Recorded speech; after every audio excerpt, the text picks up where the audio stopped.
La grâce, c'est quoi? C'est une faveur que Dieu nous fait, dont nous n'avons mérité rien. Je vais expliquer la grâce. Vous êtes dans une famille à deux. Dieu vient, il sauve ton âme, il laisse ton frère continuer à adorer les idoles. Vous êtes dans un bus de transport.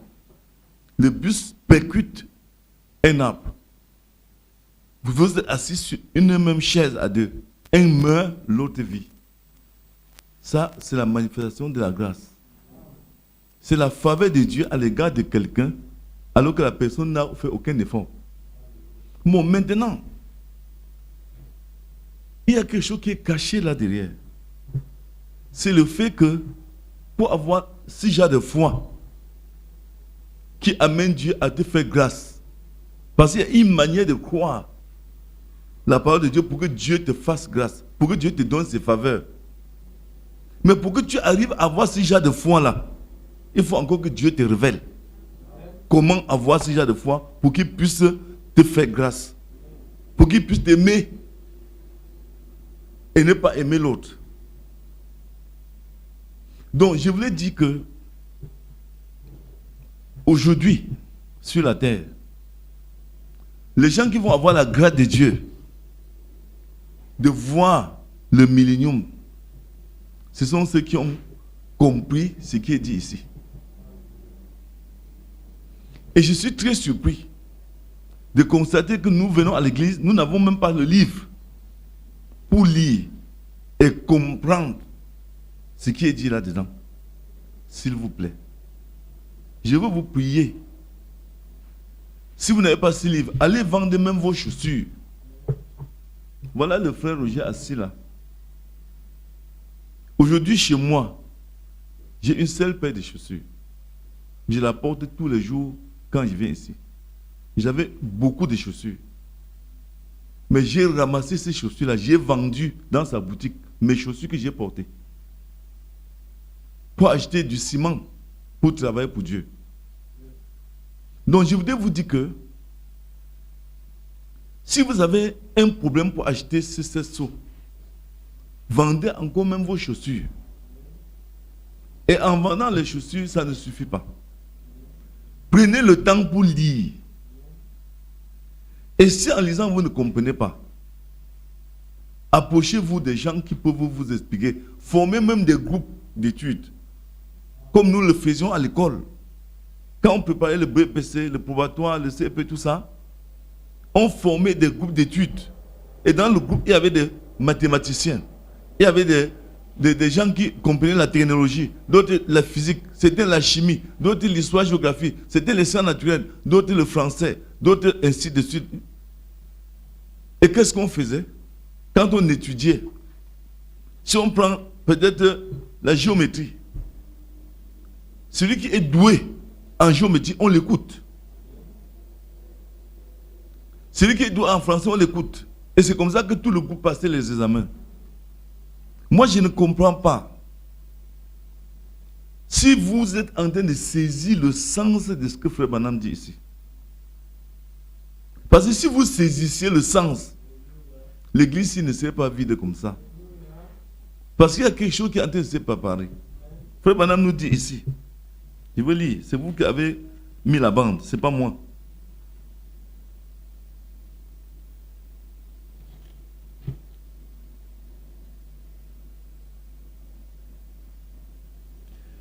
Et Dieu ne traite pas en même temps, paragraphe 216, avec les Juifs et avec les gentils. Il traite avec Israël en tant que nation, avec les Juifs, avec les gentils en tant qu'individus. Ce ne sont pas les gentils qu'il a pris pour épouse.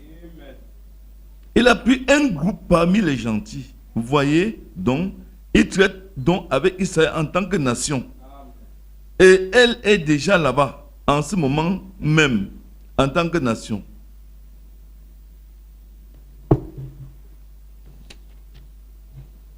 Où seront les méchants après la tribulation des cendres? Frère, je ne sais pas si vous êtes en train de comprendre ce que Frère Branham nous dit ici. Frère Branham nous dit que quand les Juifs ont rejeté Jésus, c'était leurs frères. Jésus était obligé d'aller chercher une épouse des nations.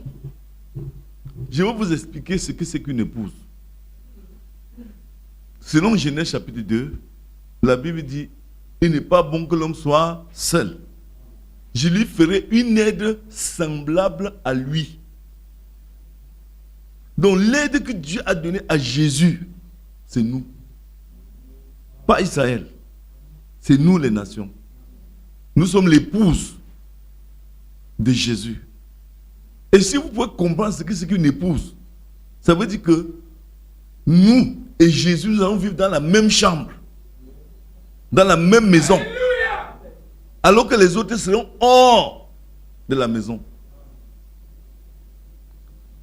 Ici, Frère Branham prend le cas de Joseph pour nous expliquer cela clairement. Joseph était un juif. Ses frères l'ont rejeté. Il est allé en Égypte. Il a trouvé grâce aux yeux de Pharaon. Il a eu une femme, une épouse des nations qui n'était pas juif comme lui. Ils ont eu 2 enfants. Quels étaient les noms des 2 enfants? Ephraïm et Manassé. Or, le sang des 2 a agi dans leur vie. La preuve en est que Dieu a pris Manassé, il l'a placé à Jérusalem. Il a rejeté Ephraïm. C'était un mélange. C'est un type de l'église des nations. Une vieille folle et une vierge sage. Donc là où nous sommes, je voudrais vous rappeler une chose, frère. C'est nous qui allons vivre sur la terre pendant les 1000 ans. C'est ce que vous ne comprenez pas. Et c'est dans quelques jours. Il y a quelque chose qui est en train de se préparer. La Bible dit que quoi? Que dans quelques années là, la terre va être brûlée. C'est ce que Frère Branham vient de dire. Pourquoi la terre va être brûlée? Parce que la terre a été souillée. Quand Ève s'est liée au serpent, et le serpent a versé le sang innocent. Cette terre-ci a été souillée. Donc, souillée, ça veut dire quoi? C'est-à-dire qu'elle n'accomplit plus le dessein de Dieu. Elle a été souillée. Donc, elle a été mélangée. Ce n'est pas seulement l'Esprit de Dieu qui régnait sur la terre. Et les projets de Dieu ont échoué. Ou bien ont été pervertis. Et Dieu doit les purifier. Tout ce qui se trouve sur la terre. Mais avant d'arriver au niveau où tous se ressusciteront, il nous donne un bonus de 1000 ans sur la terre à vivre avec Jésus ensemble. Et pendant que nous allons vivre sur la terre avec Jésus ensemble, nous, les gens des nations, c'est-à-dire que tous les peuples de la terre sauf Israël, nous allons régner dans ce millénium-là. On aura des responsabilités, il y aura des gouverneurs, des gens placés de part et d'autre. C'est une réalité. Et pour vivre dans le millénium, nous allons marcher sur les cendres des gens qui ont refusé ce message, qui ont rejeté Jésus-Christ, dont l'Église, épouse de Jésus-Christ, bientôt revient sur la terre pour vivre 1000 ans de vie sans mourir. Donc tu vas vivre 1000 ans. Tu ne mourras pas. Et pendant ce temps, il n'y aura plus de maladies, pas de stress, pas de prison, pas d'hôpitaux. Et on dit cette chose-là, c'est à nous. Bon, maintenant, je voulais attirer votre attention sur un phénomène. Quand vous regardez là dehors, on dit que c'est l'église des nations, ce sont les Noirs, les Blancs d'Amérique, d'Europe, d'Asie, qui seront l'époux de Jésus. Actuellement, William Branham est venu pour donner les secrets à l'église pour être enlevé. Quand vous regardez là dehors, physiquement, qui est-ce que vous croyez qui pourra être enlevé? Quand vous regardez dans les églises, je ne parle pas des païens, dans les églises, qui peut être enlevé? Parce que l'église est en ruine. On doit travailler, frère, pour que notre vie satisfasse les attentes de Dieu. Donc je suis en train de dire que là où nous sommes avec ce livre-ci, tous les secrets sont ici. Frère Branham nous a dit ici que tout ce qui a été laissé en suspens, tout ce que les réformateurs n'ont pas pu dire, parce qu'ils ne connaissaient pas, Dieu a rassemblé tout ça, il a donné à William Branham pour qu'il nous le révèle en ce temps de la fin. Pourquoi? Parce que les réformateurs n'étaient pas des prophètes. Oh, la parole de Dieu vient aux prophètes. C'est pour cela que moi j'ai dit, en ce qui concerne le dossier de Kamala Harris, il n'y a qu'un prophète pour nous dire si c'est elle. Un pasteur ne peut pas. Tu ne peux pas calculer au point de connaître la vérité de Dieu. C'est quand tu t'associes à Dieu, quand tu es lié à Dieu, et Dieu vient à toi, il te dit une chose que tu peux dire, ainsi dit le Seigneur. Mais aussi longtemps que Dieu n'a pas parlé, les gens on dit, frère Bernard utilise souvent un terme. Ils vont supposer, c'est ça, ou c'est comment? Présumer. Ils vont présumer, mais ça peut être vrai, comme ça peut être faux. Donc je voulais vous dire de vous examiner. Frère Branham est en train de nous dire que c'est vous, nous là, que Dieu a choisi en ce temps de la fin pour accepter les secrets de ce message. Parce qu'il dit que ce n'est qu'un petit groupe qui doit croire ce message. Pourquoi? Parce que la chose sera tellement simple que les grandes personnes ne peuvent pas accepter. Or, la simplicité du message est due à la nature même, le caractère de Dieu. Dieu lui-même est simple. On dit quelque chose de simple, c'est quoi? Parce que dans la simplicité, il n'y a pas de mélange. C'est-à-dire quand vous parlez avec quelqu'un, il vous dit une chose. Après, il maintient la même chose. Après, il maintient la même chose. Après, il maintient la même chose. Quand il dit, il veut te puiser de l'eau. Quand il dit, il veut te donner 100 francs chaque jeudi. Tous les jours, il fait la même chose. Il ne vient pas pour te... Frère, ça, c'est la simplicité. Et chez Dieu, c'est un caractère. La nature de Dieu, sa simplicité vient de quoi? De notre propre nature. Parce que nous sommes des êtres limités. Et si Dieu n'est pas simple, nous ne pouvons pas le comprendre. Il faut qu'il soit petit. Il doit descendre et être plus petit que nous pour qu'on puisse le comprendre. Parce que si Dieu est égal à nous, on ne le comprendra pas. S'il est plus grand que nous, on ne le comprendra pas. Dieu veut être plus petit que nous pour qu'on puisse le comprendre. La preuve, William Branham est venu sur la scène. Il était le plus petit de tous les pasteurs. Ce sont les hommes qui l'ont élevé, mais lui, il se faisait tout le plus petit. Jésus est venu en Israël. Il n'avait même pas de chaussures. Il n'avait même pas de maison. C'était la manière la plus simple pour aborder tout le monde. Frère Branham dit, si Dieu n'est pas petit, il va laisser une catégorie de personnes à côté. Donc, il est petit avec les petits, grand avec les grands. Mais la grandeur de Dieu, ce n'est pas comme nous le croyons. La grandeur de Dieu, c'est dans sa façon d'agir. Dieu est grand comment? En se faisant petit, il devient grand. Il a dit, le plus grand d'entre vous, c'est celui qui sert les autres. Et le premier, c'est celui qui esclave de tout. Donc, la grandeur de Dieu est contraire à la grandeur du monde. Chez Dieu, le plus grand, c'est celui qui est utile. Celui qui prend soin. Ce n'est pas celui qu'on sert. Donc, je voudrais vous prier, frère. Quand vous êtes en train d'étudier ce sceau, ne l'étudiez pas comme un roman. Même pas comme la Bible que vous lisez souvent pour blaguer. Ça, c'est la Bible révélée. Et nous avons un temps très court sur la terre pour partir. Ne doutez pas. Bientôt, vous allez vous trouver dans une dimension que vous n'avez jamais pensé. Ça ne dépend pas de vous.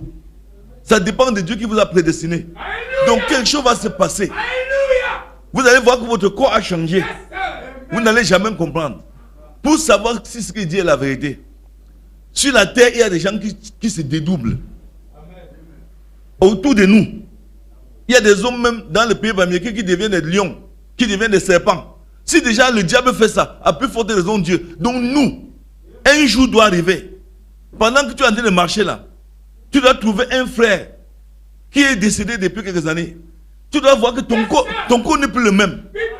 Et tu dois comprendre que ce que tu ne peux pas hier, tu es en train de le faire. Et Dieu ne te dira pas comment il a fait. Il ne te dira pas quand il va le faire. Donc ça va arriver spontanément. Et c'est pour ça que dit, nous on doit travailler. On doit travailler avec ces livres-ci. Frère, prenez soin de ceux qui ne comprennent pas. N'attendez pas qu'ils vous appellent. Vous, les frères, qui comprenez pour le sens de ce que Dieu est en train de dire dans les sceaux, visitez-les. Qu'ils soient diacres, administrateurs, ou une maman, ou un frère, vous avez le sentiment qu'il ne comprend pas. Approchez-vous de lui.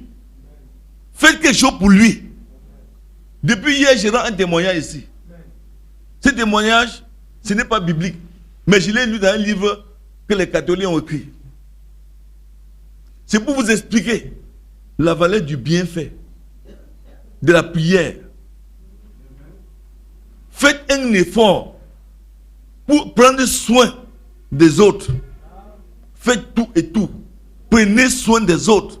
Ne les laissez pas vadouiller à l'église sans connaissance. Parce que c'est une vertu du Saint-Esprit. Si vous avez l'ouverture d'esprit pour comprendre ce que le sceau dit, prenez le temps d'aller vers les autres. Dites-les, frères, est-ce que tu as même compris le premier sceau? On a déjà fait 2 semaines. Est-ce que tu as compris? Il dit non. Prends le temps avec lui. Mets-toi à genoux avec lui. Parle à Dieu. Seigneur, je viens devant toi avec mon frère pour que tu ouvres notre entendement. Parce que la chose que nous sommes en train d'étudier, c'est le secret pour partir de la terre. Et après cela, ce sera le feu. Nous ne voulons pas rester ici. Vous ouvrez les parties qu'on a déjà écoutées. Vous lisez, vous partagez. Frère, est-ce que tu as compris? Il dit, je ne comprends pas. Tu lui expliques ce que c'est que le sceau. Pourquoi le sceau? La révélation, un mystère. Qu'est-ce que le mystère est en train de faire dans notre vie? Frère Branham dit, ce sont les choses cachées qui donnent la foi parfaite. Et comme ça, vous allez plaire à Dieu. Ne venez pas ici comme des touristes. Les gens qui sont ici, ce sont des malades. Malades spirituels. Et ils ont besoin des médecins. Un médecin n'est pas toujours celui qui se tient à la chair. Il y a d'autres qui sont assis là, qui peuvent mieux faire que moi. Donc, s'il vous plaît, le temps est court. Travaillons pour ceux qui sont autour de nous. Ceux qui sont au loin. Ne dormons pas. Allons partout. J'ai le stress. Mon stress est dû au fait que je ne sais pas le Seigneur. Mon travail ne doit plus se limiter dans cette église-ci. On est en train de perdre la campagne de Yogadoma parce que je n'ai pas de l'argent. Il y a des gens qui ne savent pas ce que ça veut dire être appelé pour un travail comme ça et tu ne pars pas. Ils sont là assis, ils se plaisent à combattre le ministère. Ils sont là. Je n'arrive pas à aller. On nous a appelés à Dimako cette semaine.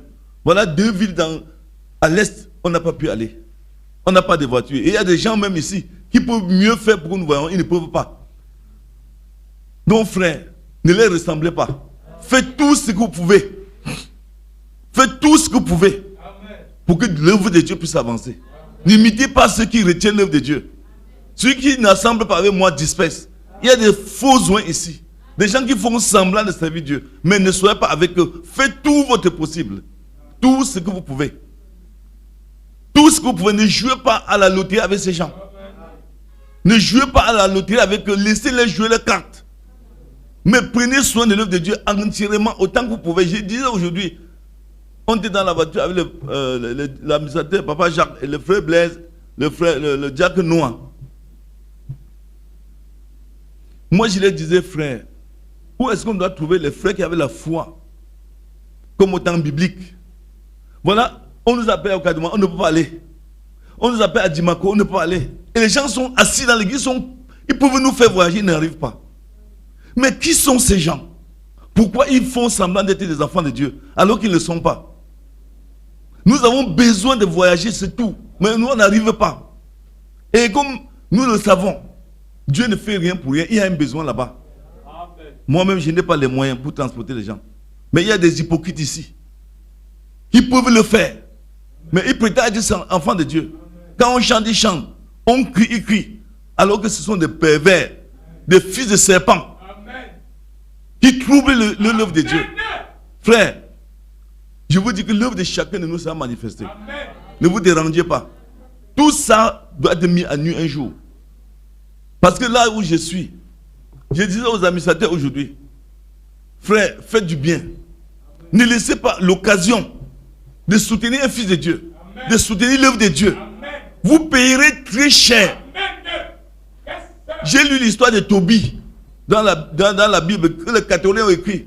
C'est peut-être ce n'est même pas biblique, mais c'est que juste pour attirer votre attention sur un phénomène. C'est quoi un témoignage? J'ai dit à mon épouse, aux enfants, on était avec le frère Sagedi, il y avait 21 ans. J'ai dit que frère, cette histoire m'a marqué beaucoup. Alors Toby, ce qui avait été à la fin, c'est un papa qui est devenu aveugle. Étant devenu aveugle, il avait un fils unique, il avait donné aussi le nom de Toby, mais ça ne s'achevait pas eux. Le jeune Toby, lui, était encore tout petit.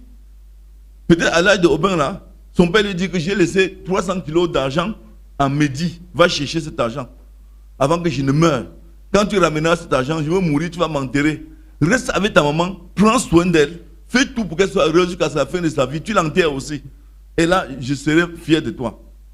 Fais comme nous enseigne la loi de notre père, Abraham, Isaac et Jacob. Toby dit à son père, papa, je ne sais pas comment faire pour arriver là-bas. Je n'ai jamais été en Mehdi. Il dit que cherche quelqu'un qui va t'accompagner. Tu ne peux pas aller porter tout cet argent seul. C'est beaucoup. Quand Toby sort, il trouve quelqu'un à la porte de leur maison. Il dit, mais mon ami, tu fais quoi là? Est-ce que tu peux m'accompagner à Mehdi? Il dit, il n'y a pas de problème, je connais bien le chemin. Il dit, mais tu es vrai? Il dit, oui, je peux t'accompagner. Ils sont donc rentrés à la maison, ils ont vu le papa de Toby. Il a présenté ce monsieur au papa de Toby. Le papa de Toby demande, mais qui es-tu? Tu es de quelle tribu d'Israël? Parce qu'eux vivaient comme ça en Ninive. Ils étaient en déportation là-bas. Il dit, je me nomme Azaria.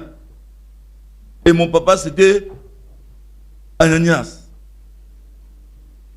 Le Toby père, il dit, je connais Ananias, c'est un de mes frères.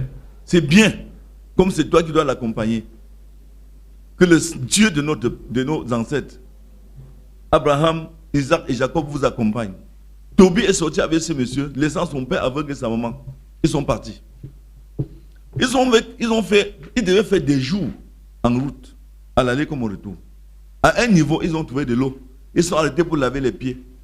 Toby est descendu dans la rivière pour laver les pieds. Un gros poisson a surgi dans l'eau, voulant mordre ses pieds. Il a fui. Et Azaria lui a dit, attrape-le, tue-le. Il a attrapé le gros poisson. Il l'a tué. Quand il a tué le gros poisson, Azaria lui dit, Toby, il dit oui. Il dit, enlève la bile, tu mets à côté. Il a enlevé. Il a dit, retire le cœur, tu mets à côté. Il a retiré le cœur, il l'a mis à côté. Il a dit, retire le foie, mets à côté. Il a retiré, il l'a mis à côté. Il a dit que bon, le reste, fais de ça ce que tu veux. Toby a donc coupé une partie, il a brûlé. Ils ont mangé. Il a mis le reste dans le sel pour conserver. Ils sont partis. Après avoir fait quelques jours, Azaria dit à Toby, on va passer la nuit chez quelqu'un là-bas que je connais pour continuer le voyage. Mais chez la personne, il y a une jeune fille très belle qu'il voudrait que tu épouses. On l'appelle Sarah. Elle est aussi fils unique comme toi. Est-ce que tu voudrais l'épouser? Toby dit, il n'y a pas de problème, tu es mon ami. Il dit, bon, si tu veux l'épouser, sache que les 7 premiers prétendants qui sont venus à elle sont morts. Le jour des noces, chacun entre dans la chambre avec elle, un démon le tue, sans qu'il ait consommé les noces. Et le lendemain, on l'enterre. Toby a pris peur. Ils sont arrivés chez Rangouel. Quand ils sont arrivés chez Rangouel, le père de Sarah, il regarde Toby. Il dit, mais ce garçon ressemble à un de mes cousins qui est aveugle. Il dit, mais je suis son fils. Il s'est mis à pleurer. Il dit, comment va mon frère? Parce qu'il y avait encore l'amour dans le cœur des gens. Les gens s'aimaient encore. Il y avait les cousins qui s'aimaient, les tantes qui s'aimaient, les oncles. Ce n'était pas comme maintenant. Il a pleuré pour son frère, son cousin qui était devenu aveugle. Ils ont donc apprêté la place pour que Toby et son ami Azaria passent la nuit et un petit repas. Pendant qu'ils mangeaient, Toby a vu Sarah. Il a dit à son père, au père de Sarah, s'il te plaît, donne-moi en mariage ta fille Sarah. Le père a dit, mange d'abord et dors. Demain on parle. Il a dit, non, je ne peux pas manger dans ce monde tant que tu n'as pas accepté. Le père avait peur que la nuit Toby meure. Toby a insisté, le père a dit, ok, d'accord, je te l'accepte. Il est donc allé prendre Sarah. Il a donné la main de Sarah à Toby. Il a demandé qu'on appelle une chambre pour Toby et Sarah pour les noces. Azaria a appelé Toby. Il a dit, où est l'huile de poisson? Où est le foie, le cœur et la bile du poisson qui t'est dit de prélever? Il a dit, je l'ai. Il a dit, prends le cœur et le foie, brûle sur le charbon. Et le démon qui tue les amants, les prétendants à ce mariage, ne te tuera pas. Après, tu vas prier Dieu. Ils sont entrés dans la chambre, le démon est venu. En venant, Tobie avait déjà brûlé le cœur et le foie. Le démon ne pouvait plus rien. Azaria a poursuivi le démon jusqu'en Égypte. Il a enchaîné là-bas, il est rentré. Alors, Tobie dit donc à Azaria, il dit oui. Il dit, mon beau-père m'a demandé de faire 14 jours de noces sans sortir. Comment je dois faire pour aller prendre l'argent de mon papa? Il dit, donne-moi le papier, je vais aller récupérer l'argent. Il est donc allé à Mehdi. Il a récupéré 300 kilos d'argent. Il a ramené l'oncle, le cousin de Tobie, qui détenait l'argent. Il a dit, Tobie a des noces. Allons, tu vas passer les noces avec nous. Et tu vas te présenter à lui pour confirmer que j'ai pris de l'argent, ainsi de suite. Ils sont rentrés. Ils ont retrouvé Tobie. Ils ont fait 14 jours. 14 jours sont passés. Tobie, lui, maintenant, il dit à son beau-père, il faut que tu me laisses partir. Mon papa est aveugle. Il s'inquiète pour moi. Le beau-père n'a pas voulu. Il a insisté. Le beau-père a dit, tu peux partir. Ils ont pris le chemin. Et pendant qu'ils partaient, le beau-père a dit à Tobie, il dit oui. Il dit, moi, je suis un homme riche. J'ai une fille unique et toi, tu es un fils unique. Puisque tu as pris ma fille en mariage, je te donne la moitié de mes biens. Tu emportes ça dans ton pays. Maintenant, quand je veux mourir, quand moi, je serai mort avec ma femme, l'autre moitié que j'ai laissée te reviendra encore. Mais sache que je suis comme ton père et ma femme est comme ta maman. Que ton père aussi et ta mère soient comme des parents pour ma fille Sarah. Elle était fille unique. Il a donc pris une quantité de servants et de servantes, de chameaux, de bœufs, de l'or, de l'argent, tout ça. Ils sont partis. Ils arrivent donc à Ninive. Arrivés à la porte de la ville, Tobie dit à sa fiancée d'attendre à l'entrée de la ville. Elle n'est pas entrée en ville. Ils vont vers son père. La mère de Tobie, tous les matins, sortait et pleurait en regardant le chemin par où Tobie était parti, se disant qu'il était mort. Le soir, elle rentre, elle se couche à côté de son mari, elle pleure toute la nuit jusqu'au matin, en disant à son mari, pourquoi tu as laissé partir notre fils unique? C'est lui qui devait nous enterrer. Qui va nous enterrer maintenant? Le père dit, calme-toi. Calme-toi. Il nous reviendra comme il est parti. Et même plus qu'il était parti. Voilà que Tobie apparaît. Sa maman court l'embrasser. Azaria lui dit, Tobie, il dit oui. Il dit que je vais te donner un secret. Il dit oui. Il dit, la bile du poisson que tu as pris, va, frotte cela sur les yeux de ton papa. Et tu souffles dessus et il verra. Il a embrassé son papa. Il a dit, papa, attends. Il a pris la bile, il a frotté aux yeux, il a soufflé. Quelques minutes après, les yeux sont ouverts. Papa a commencé à danser, il a dansé. Et Tobie lui a dit qu'il a laissé sa femme à l'entrée de la ville. On a vu maintenant Tobie traverser la ville de Ninive jusqu'à la sortie sans trébucher, sans être tenu à la main. Tous les Juifs de Ninive sont sortis. Ils ont dit, mais comment cet homme a pu faire pour recouvrer la vue? Tous les Juifs se sont donc rassemblés chez lui pour connaître ce qui s'est passé. Il est allé donc prendre sa belle-fille, sont rentrés à la maison. Pendant qu'on fêtait, il a donc dit à son fils, payons donc l'homme qui t'a accompagné à Mehdi. On avait dit une certaine somme par jour. Tobie dit, papa, qu'est-ce que nous pouvons lui donner? Cet homme, c'est lui qui m'a donné Sarah. Sans lui, le démon qui tue les prétendants de Sarah m'aurait tué. C'est lui qui m'a donné le secret pour te guérir les yeux. C'est lui-même qui allait prendre l'argent là-bas à Mehdi. Je ne suis pas là à Mehdi, je suis resté chez ton cousin, à cause des noces. Son père lui dit, si il a fait un grand travail comme ça, donnons-lui la moitié de nos biens. Ils ont donc appelé Ananias, à Azaria. Ils ont dit, Azaria, il dit, viens. Il est venu. Il a dit, nous voulons reconnaître le bien que tu as fait pour notre famille. Voici notre fils est marié avec notre proche parente. Voici, mes yeux sont ouverts, je peux encore voir mon fils. Qu'est-ce qu'il peut te donner plus que la moitié de mes biens? Prends donc la moitié de mes biens. Il a promis ça devant tous les Juifs de Ninive, des centaines et des centaines de personnes. Voilà Tobie et son père Tobie aussi. Ils attendaient qu'Azaria prenne sa cote part. Azaria dit, est-ce qu'on peut se retirer un peu à côté? Il dit oui. Ils disent oui. Tobie et son père se sont retirés avec Azaria, laissant les Juifs dans la cour. Azaria lui dit, Tobie, il dit oui. Il dit, tu as vu que quand tu as fait le poisson, tu m'as donné. Il dit oui. Il dit, tu crois que j'ai mangé? Il dit oui, non, je n'ai pas mangé. Il dit, et chez Rangouel, pendant les noces, tu m'as vu manger? Il dit, oui, tu mangeais? Il dit non, je ne mangeais pas. Alléluia. Il dit, pourquoi? Il dit, parce que je suis Frère, attends. Il dit parce que je suis un ange. J'ai été envoyé de la présence de Dieu. À cause des prières de ton papa. À cause des biens faits de ton papa. Ton papa priait et il assistait les gens dans le deuil. Il a enterré beaucoup de personnes ici. Il s'est associé aux gens qui avaient les malheurs. Et pendant qu'il le faisait avec un cœur pur. Et ça a plu à Dieu. Dieu m'a dit, Raphaël, descends sur la terre pour secourir cet homme de bien. Il a aussi regardé Sarah, qui était une fille pure. Elle priait, elle criait. Et son papa aussi était un homme qui faisait beaucoup de bien. C'est pour cela que je suis venu sur la terre pour vous deux. Pour vous aider. Je ne peux pas prendre de vos biens. Quand il a parlé ça, Tobie et son père sont tombés évanouis. Face contre terre. Il ne peut plus tenir devant l'ange.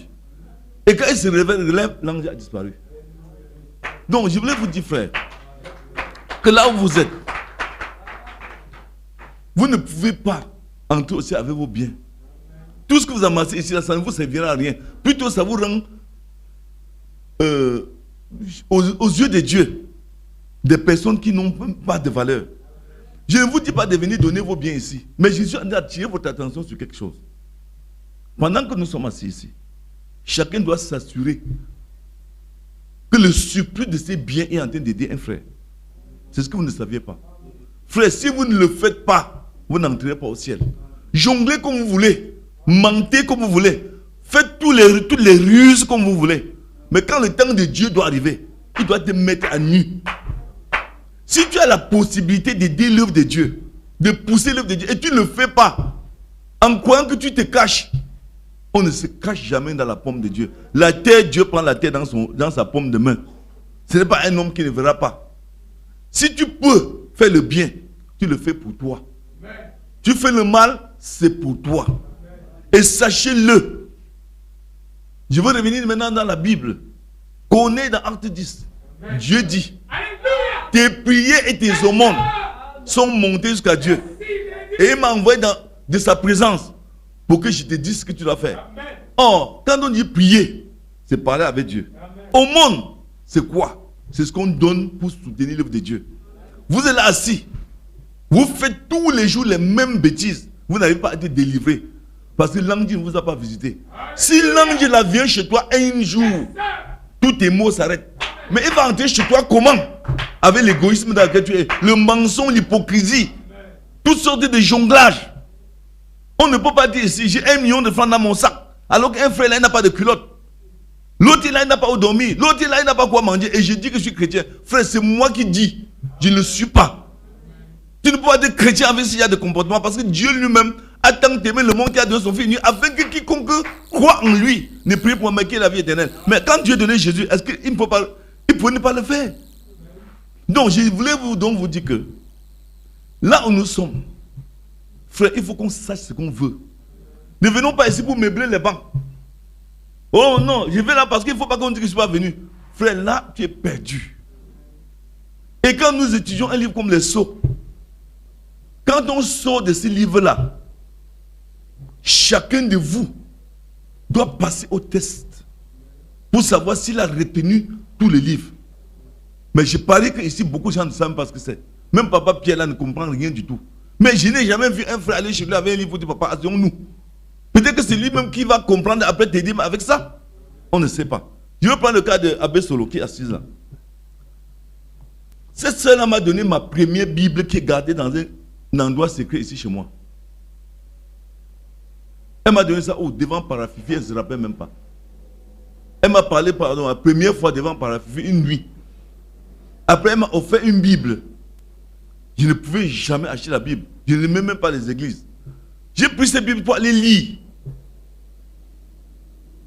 Aujourd'hui, Dieu m'a dit que dis-lui qu'elle prépare le panier pour recevoir les récompenses. Parce que quoi? Parce que c'est grâce à elle que tu es ce que tu es aujourd'hui. Mais elle n'a jamais su. Elle ne peut même pas imaginer. Mais il y a des jongleurs ici qui me jonglent moi-même. Mais j'ai dit que cette soeur-là, quand Dieu m'a dit ça aujourd'hui, j'ai sauté, j'ai appelé mon épouse. Mais voilà ce que Dieu vient de me dire de Justine. Hein? Qu'elle ne prépare le panier. Parce que c'est grâce à elle que je suis devenu chrétien. Et j'ai dit que quoi? Il y a des gens ici qui me mentent, qui me jonglent. Et quoi que je ne connais pas. Et je dis que, frère, À cause de sa simplicité, elle a pris sa seule Bible qu'elle avait. Elle m'a offert. Je suis allé lire, je suis devenu son pasteur et je vous rappelle que ce qu'elle aura, elle ne va même pas imaginer. Peut-être ses enfants seront comptés parmi les grands. Ses enfants seront comptés parmi les grands de ce pays. À cause d'elle. Peut-être ses enfants ont dit non, nous on a travaillé. Aucun de tes enfants ne mérite ce qu'il peut avoir. Parce que c'est ton travail. C'est moi qui, je n'ai jamais parlé ça, mais je te dis ça aujourd'hui. Parce que quoi? Parce qu'il y a des gens d'hypocrisie. D'abord, dans cette église, dans le message. Les gens regardent l'œuvre de Dieu, ils prennent ça comme l'œuvre des autres. Après, ils viennent dire à Dieu, Seigneur, quel Seigneur? Lequel? Quel Seigneur? Frère, on doit tout donner. Tout donner. Je ne vous dis pas, je ne vous demande rien. Hein. Moi, je ne suis pas nécessaire. Je parle de l'œuvre de Dieu. Si vous ne soutenez pas l'œuvre de Dieu, sachez que votre prière reviendra à vous-même. Elle ne percera pas le muscle. Lisez dans la Bible. J'ai pris tant d'exemples ici. Comment les gens ont touché Dieu si bien que Dieu était obligé de s'arrêter pour les faire des actions de grâce. C'est-à-dire, actions de grâce, c'est que Dieu reconnaît ce qu'ils ont fait. En tant qu'homme dans la chair. Bien-aimés, ne vivez plus égoïstement. Changez vos cœurs. Aidez l'œuvre de Dieu à avancer. L'œuvre de Dieu a besoin des hommes et des femmes. L'œuvre de Dieu a besoin du sacrifice de l'homme. La Bible dit que nous n'avons pas encore combattu jusqu'au sang. Ça veut dire que quoi? Ça veut dire que nous allons soutenir l'œuvre de Dieu qui a payé avec votre vie.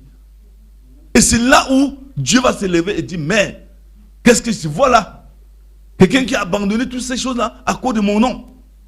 Donc, bien aimé, je suis en train de dire ceci. Aidez vos frères à comprendre ce qu'on dit ici. Pas seulement dans le 7 sauts. Aidez-les. Prenez le temps pour eux. Visitez-les. Dites, Seigneur, donne-moi la force, donne-moi la foi pour que j'aille chez mon frère tel. Je veux partager la parole avec lui. Faites comme je vois les pentecôtistes faire là-dehors. Faites comme ils font. Ne soyez pas égoïstes. Ne soyez pas trop occupés de vous-même. La Bible dit, ne prenez pas soin de la chair pour en satisfaire les convoitises. Tu soignes ta chair, ça ne te sert à rien. Quand la mort va venir, ça va pourrir. Donc je vous prie, ne faites pas les choses qui vont vous surprendre demain. Prenez soin de vos frères. Prenez soin de vos soeurs. Tu as ton père, partage avec lui. Ne le laisse pas dans la détresse. Ne le laisse pas dormir affamé alors que tu as 100 francs. Partage avec lui. C'est pour ça que Dieu nous a appelés. Et je dis donc, commençons par ici. Amenez les gens à comprendre les Écritures. Prenez même seulement, même si ce n'est que un frère, dit Seigneur, ça c'est ma part. Ça c'est ma part de nuque éthiopien. Celui-ci c'est ma part de nuque éthiopien. Je veux lui faire comprendre les Écritures là. Donne-moi l'onction pour ça. Frère Branham vient de nous dire que quand les réformateurs, c'était des hommes comme moi et toi, quand ils ont vu les besoins de leur peuple, ils sont allés vers Dieu, ils ont pleuré. Dieu les a oints pour sortir le peuple dans les problèmes. Tu ne peux pas dire non, je ne connais même pas déjà pour donner à quelqu'un. Monsieur, tu n'as pas besoin de connaître. Dis à Dieu que tu veux ça pour lui. Dieu va te oindre. Tu vas te demander même si c'est toi qui le fais. Moi-même qui prêche là, j'ai appris ça où? J'ai commencé à prêcher sans jamais. Je ne connaissais même pas comment on se tient devant la Bible, comment on se tient à la chair. C'est parce que j'aimais les gens, dit Seigneur, les gens s'ils ne comprennent rien, aide-moi. Dieu m'a dit, prends la Bible, dis-leur. J'ai dit que je ne peux pas. Il m'a dit, tu dois le faire. Je suis arrivé dans l'église ici, commencé à prêcher. Je n'avais jamais prêché dans une église. Les pasteurs là partout, les pasteurs du message ont dit qu'il va vous jeter au champ. Aujourd'hui, c'est eux qui viennent ici qui apprennent comment évangéliser. Le champ là est devenu quoi? La Bible dit que la majorité chez Dieu c'est un. Quand on t'abandonne, c'est là où Dieu fait alliance avec toi. Donc c'est pour vous dire que frère, là où nous sommes, nous pouvons tous partir dans l'enlèvement ici. Si on comprend le sens dans lequel Dieu veut qu'on avance, ne pleure plus, oh j'ai faim, oh je suis pauvre. Tu es pauvre, tu as au moins un habit, tu as au moins 2 habits, donne un autre habit à une autre personne. Ne dis pas non, j'ai même quoi, les autres ont beaucoup, personne n'a beaucoup. Quand Dieu te donne 1000 francs, c'est qu'il sait que les problèmes qui va te placer devant toi, 1000 francs doit résoudre. Il donne 1 million à l'autre, il sait qu'il doit résoudre prendre 1 million. Et je vous rappelle, je connais des gens qui ont 1 million par mois, mais qui ne vivent pas bien comme ceux qui ont 20 000 par mois. il a 1 million. Mais les gens qui mangent ça le dépassent. L'autre a 10 000, il n'a personne même. Peut-être Dieu envoie seulement 2 personnes. Dans les 10 000, il donne 5 000, 5 000. Il y a d'autres gens qui ont 1 million. Dieu les envoie 2 millions de personnes. Il réfléchit encore comment il va faire même. Pas pour se nourrir, mais les autres là. Mais quand on le regarde, on dit non, le type là est riche, la femme est riche, alors que lui, il est plus pauvre que toi. Avec tes 1 million, tu vis plus bien que lui. Avec tes 20 000. Il y en a. Les pasteurs sont comme ça. 99% des pasteurs que voilà, que Dieu a établis, ils n'ont jamais de bonne vie. Prenez mon exemple. Comment je vis depuis que Dieu m'a appelé. Même étant dans la maison, si je dors dehors, je n'ai même. Quand nous on dort là, si un bandit va entrer chez moi, il entre. Qui de vous dort dans la maison sans fenêtre? Personne. Donc c'est pour vous dire que tu peux avoir même de l'argent plus que les autres, mais ne pas vivre comme eux. Je ne dis pas ça pour me moquer de vous, ou bien pour dire que vous m'avez abandonné. Non, je prends seulement un exemple pour dire ne te plains pas dans ta position. L'apôtre Paul dit qu'il a su vivre dans le manque, il a su vivre dans l'abondance. Donc si Dieu te donne 100 000, ne dis pas pourquoi l'autre a 2 millions. Tu ne connais pas les problèmes qu'il résout. Si on te donne ces problèmes, je ne sais pas si tu vas les porter. Je ne sais pas. Il y a le frère Nomo aussi. Les gens se moquent de lui. Il a tout ce qu'il a, il donne seulement. Frère, c'est une grâce. Hein? C'est une grâce de donner. Comme lui là. Si Dieu ne te fait pas grâce, tu ne peux pas. Ta main se tout dans ta poche jusqu'à ce que tu vas entrer dans la tombe avec ça. Donc je vous dis, frère, là où nous sommes, Dieu nous a appelés pour donner. Nous, on n'amasse rien. Regardez un peu Élisée. Quand il a guéri le général Naaman, le général lui a proposé des biens, il a refusé. Il va faire quoi avec toutes ces choses-là? Bon, maintenant, quand Géasi allait prendre, qu'est-ce qu'il a fait? Il a eu la lèpre. Nous, on ne doit pas amasser les biens de la terre, ça ne sert à rien. Les comptes bancaires que nous faisons, on met là, on dit c'est pour l'année prochaine. Là. Nous, on n'est pas sûr que l'année prochaine, on sera en vie. Parce que la Bible dit un jour que quelqu'un a récolté beaucoup de blé, il a mis dans son grenier. Mon âme bénit l'Éternel. Oh, bénis, notre année. Mais la même nuit, le Seigneur veut lui dire que, insensé, cette nuit même, ton âme te sera redemandée. Il est mort abandonnant tous ses biens. Donc, prenons soin des autres. Si nous voulons que Dieu prenne soin de nous, regardons à l'autre qui est à côté. Qu'est-ce qui manque? Hein? Soignons-le comme un trésor. Soignons-le, parce qu'en le soignant, nous sommes en train de préparer quelque chose. La Bible dit que celui qui donne au pauvre prête à Dieu, qui va lui rendre ça au temps opportun. Quand tu vois quelqu'un qui souffre, tu sors 5 000 francs, tu lui donnes. Mon frère, ce n'est pas à lui que tu as donné, c'est à Dieu qui est en lui. Il y a un Dieu dans son cœur là. Et le Dieu là va attendre le jour que tu es dans le problème, il multiplie 5 000 par 100, il te donne. On m'a dit, mais le gars là, il a le problème, il sort tout dans ce problème. Pourquoi? Parce qu'il prend soin des autres. Ne soyez pas égoïste. Ne soyez pas trop centré sur vous-même. Élargissez vos entrailles. Laissez la vie des autres vous imprégner aussi. Quelquefois même on va vous dire que vous exagérez. Laissez. Bon, que le Seigneur vous bénisse.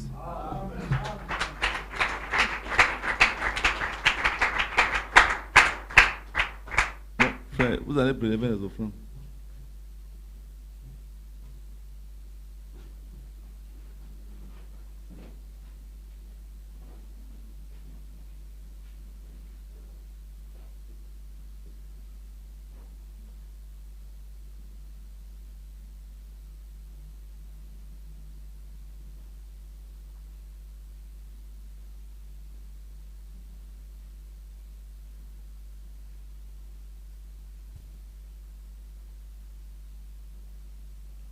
Ce monde n'est pas chez moi, je suis juste un passant.